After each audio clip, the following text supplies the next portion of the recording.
Ukraine जंग के लगभग 10 महीने बीत चुके हैं। इन 10 महीनों में पहली बार प्रेसिडेंट पुतिन ने कैमरे पर परमाणु विध्वंस का अल्टीमेटम दिया है। पुतिन ने अब से पहले न्यूक्लियर डेटरेंस जैसे शब्दों का इस्तेमाल किया, लेकिन न्यूक्लियर वॉर पहली बार कहा है। पुतिन के इस बयान से ग्लोबल हलचल बढ़ गई है, क्योंकि पुतिन के निशाने पर अमेरिका भी हो सकता है, यूरोप भी और यूक्रेन भी। वॉरजोन की रिपोर्ट बता रही है कि अब यूक्रेन के निशाने पर क्रीमिया आ चुका है और पुतिन कई बार ये कह चुके हैं कि क्रीमिया ज़ेलेंस्की और नेटो की रेड लाइन है। जाहिर है कि ज़ेलेंस्की उस रेड लाइन को क्रॉस कर रहे हैं। तो क्या पुतिन का परमाणु बटन दबने वाला है? क्या परमाणु विनाश की क्लॉक स्टार्ट हो चुकी है और पहला निशाना कौन बनने वाला है? ये बड़ा सवाल है। देखिए हमारी इस सुपर एक्सक्लूसिव रिपोर्ट में कौन होगा वो पहला निशाना। पुतिन बोले स्पष्ट, दुनिया हो सकती है नष्ट।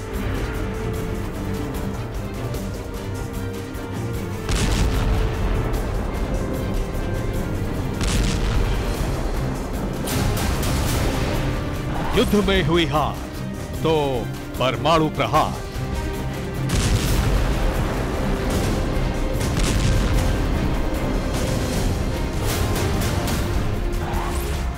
दस महीने पुतिन बहुत तोल बोल कर बोले। रूस के राष्ट्रपति के बयान चेतावनियों से भरे रहे।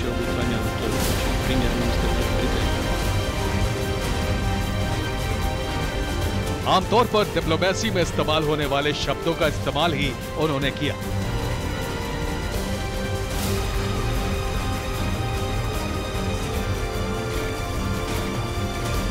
पुतिन ने अमेरिका को हथियार ना भेजने की चेतावनी दी। पुतिन ने कहा कि वो युद्ध खत्म करना चाहते हैं, लेकिन अमेरिका युद्ध जारी रखना चाहता है।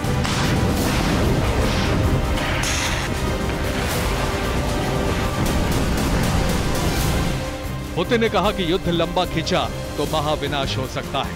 ये सब संकेत थे, चेतावनियां थी, तो साथ ही अपनी शर्तों के साथ शांति स्थापना का दबाव बनाने वाले बयान थे।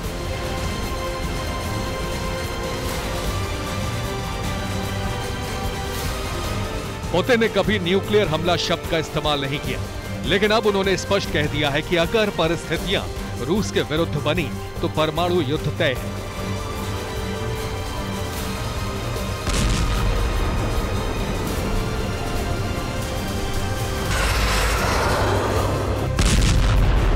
राष्ट्रपति पुतिन ने पहली बार कहा है कि न्यूक्लियर हमले का खतरा बढ़ता जा रहा है। इस आशंका को सिरे से खारिज नहीं किया जा सकता।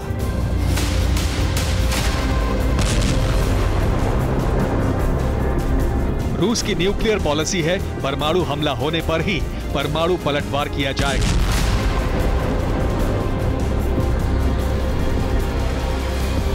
लेकिन इस बात की आशंका पहले से जताई जा रही है कि युद्ध में डर्टी बम चलाया जा सकता है और इसकी जिम्मेदारी लेने वाला कोई नहीं होगा।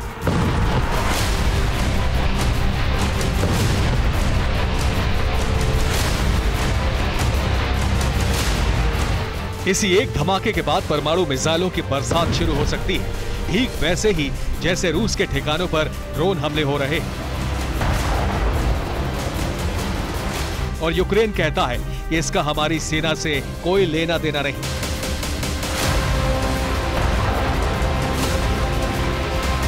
परमाणु हमले की भूमिका भी इसी तरह तैयार की जा सकती है।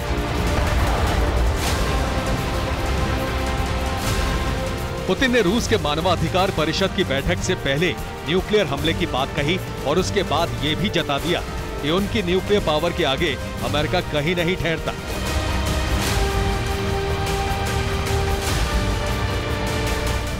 पुतिन ने कहा कि हम पागल नहीं हुए, हम समझते हैं कि न्यूक्लियर हथियार क्या होते हैं, हमारे पास हैं और वे इतने अत्याधुनिक हैं कि ऐसे हथियार किसी भी परमाणु संपन्न देश के पास नहीं है।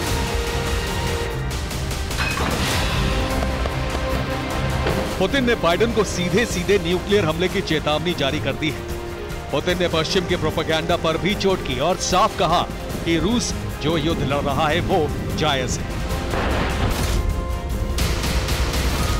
पुतिन ने जिन हमलों का जिक्र किया वो किए तो यूक्रेन की तरफ से गए, लेकिन कोवर्ट ऑपरेशन की तरह, यानी मकसद भी पूरा और दामन पर दाग भी नहीं। यूक्रेन ने सबसे ज्यादा अटैक क्रीमिया में रूसी ठिकानों पर किए। अब तो मॉस्को से 200 किलोमीटर दूर बने एयरबेस तक उसके ड्रोन पहुंचने लगे। क्रीमिया में एक बार फिर यूक्रेन ने रूस के सैन्य ठिकाने पर बड़ा हमला करने की कोशिश की है।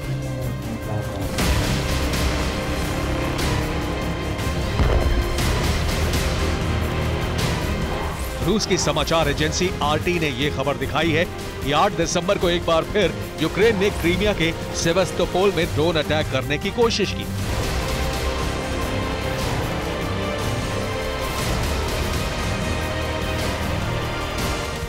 सेवास्तोपोल में रूस का ब्लैक सी नेवल फ्लीट तैनात है। गुरुवार की सुबह यूक्रेन ने नेवल फ्लीट पर ड्रोन अटैक करने की कोशिश की। रूसी नेवी ने काउंटर अटैक करके ड्रोन को तबाह कर दिया। सेवास्तोपोल के गवर्नर मिखाइल राज़वोज़ाएव ने कहा है कि सुबह सुबह जोर का धमाका सुनाई दिया। जानकारी मिली कि रूसी नेवी ने एक ड्रोन अटैक को नाकाम कर दिया। अब से पहले भी सेवास्तोपोल में रूस के ब्लैक सी नेवल फ्लीट पर यूक्रेन ड्रोन से अटैक कर चुका है। अप्रैल में मॉस्को युद्धपोत यूक्रेन के हमले में तबाह हो चुका है।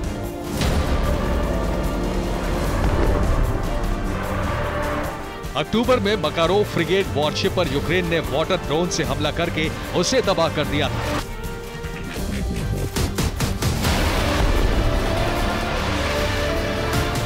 अमेरिकी हथियारों के दम पर ज़ेलेंस्की ने क्रीमिया को आजाद करने का मिशन शुरू कर दिया है। इसीलिए लगातार क्रीमिया में बने रूस के सैन्य ठिकानों पर हमले किए जा रहे हैं। अब क्रेमलिन ने भी इस बात की आशंका जताई है कि क्रीमिया पर यूक्रेन के बड़े हमले का खतरा बढ़ता जा रहा है।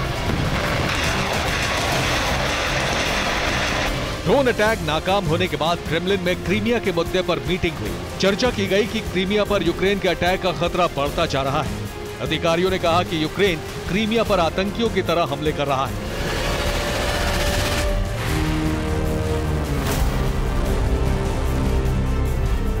आतंकियों की तरह हमलों की शुरुआत मॉस्को युद्धपोत से हुई।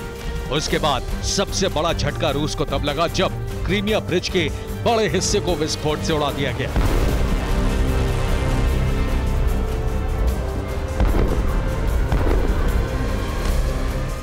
क्रीमिया के पुल की मरम्मत पूरी होने के बाद पुतिन खुद गाड़ी चलाकर क्रीमिया पहुंचे।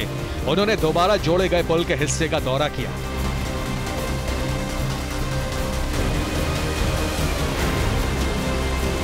अब एक बार फिर यूक्रेन क्रीमिया के अहम इंफ्रास्ट्रक्चर सहित वहां बनाए गए रूस के सैन्य ठिकानों पर हमले कर रहा है और साफ तौर पर इनकार भी कर रहा है।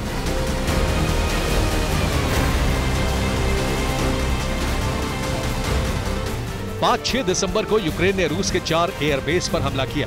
यूक्रेन ने बयान जारी किया कि हमलों से इसका कोई लेना देना नहीं। रूस के अहम इंफ्रास्ट्रक्चर में आगजनी की वारदात बढ़ती जा रही है। 9 दिसंबर को मॉस्को के पास खिमकी शहर में आइकिया के मेगा स्टोर में आग भड़क गई। आइकिया रूस का सबसे बड़ा रिटेल मार्केट ब्रांड है। आशंका है कि यूक्रेन के इशारे पर आग लगाई गई है। यूक्रेन रूस में अपना जासूसी नेटवर्क मजबूत कर रहा है। रूस के जासूसों को जानकारी आगजनी के बदले मोटी रकम दी जा रही है।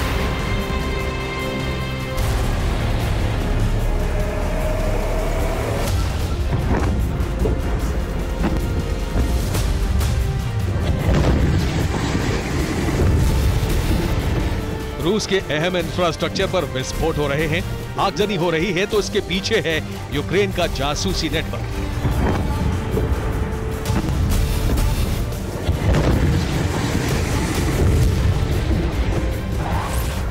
रूस की सिक्योरिटी सर्विस ने सेवास्तोपोल में कई रूसी नागरिकों को गिरफ्तार किया है। इन पर आरोप है कि उन्होंने रूसी रक्षा मंत्रालय के अहम ठिकानों की जानकारी जुटाई और यूक्रेनी सेना तक पहुंचाई।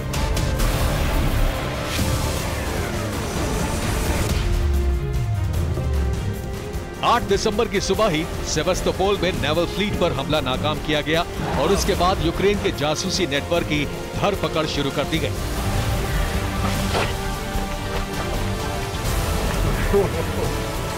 क्रीमिया को पुतिन रूस का अभिन्न अंग घोषित कर चुके हैं और ज़ेलेंस्की ने क्रीमिया में जासूसी नेटवर्क बनाकर रूस के सैन्य ठिकानों पर ड्रोन अटैक बढ़ा दिए हैं।